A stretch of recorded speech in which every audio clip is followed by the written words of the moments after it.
exciting game for the Arsenal women tonight. Very much looking forward to that. It's an excellent preview by Tim Stillman talking about how this new formation, well, similar formation, but new working of it under Renee is working so well that by having Katie McCabe bomb on the left, you get Mariona checking into the middle and basically having 2 10s alongside Frida. It's working very well. I was sort of making the joke that we could, because that becomes the back three with Steph Catley, you could have her sort of bomb on like a Chris Wilder third centre-back.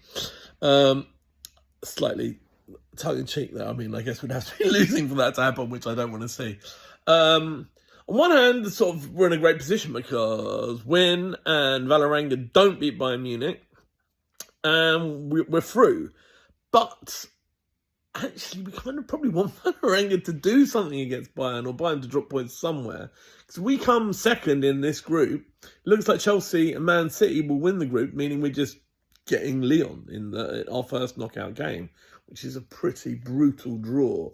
I'd far rather the possibility of, Roma or Wolfsburg. It's all good teams, but Lyon are the ones you want to avoid, in my opinion, apart from the English teams. Really excited about tonight.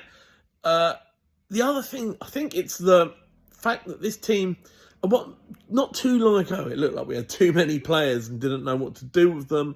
And now we're consistently finding a way of doing that. There's Eddie Jones, the old England Rugby Union coach, Wales Rugby Union, Australia. I think he's mates with Arteta, actually, in that sort of coaching gang.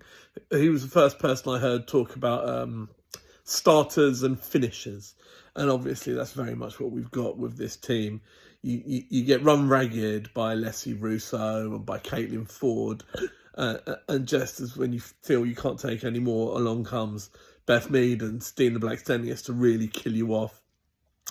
Valti and Kim Little, you've got 2 deep-lying playmakers, stroke metronomes, and then one of them comes on for the extra legs of Kyra Cooney-Cross to carry it straight down the middle. It's beginning to look like a very, very strong team. More so than for the boys in the Premier League, it's probably a bit too late in the WSL.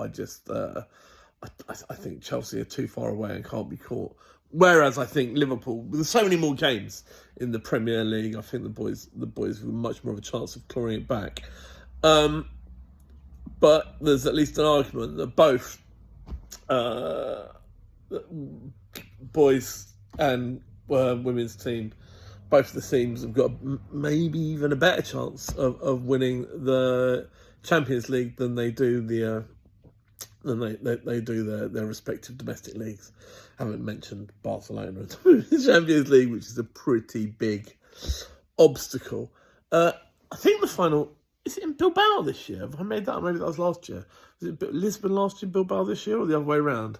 Whichever one of them is, it's a slightly more attractive prospect than Munich, which we've been to 1 million times. I don't like that stadium out miles away. Always getting miles ahead. Just the 12 of us going tonight. I've got a cooking dinner for 15, so I better get to work. But come on, Arsenal, we can do this tonight.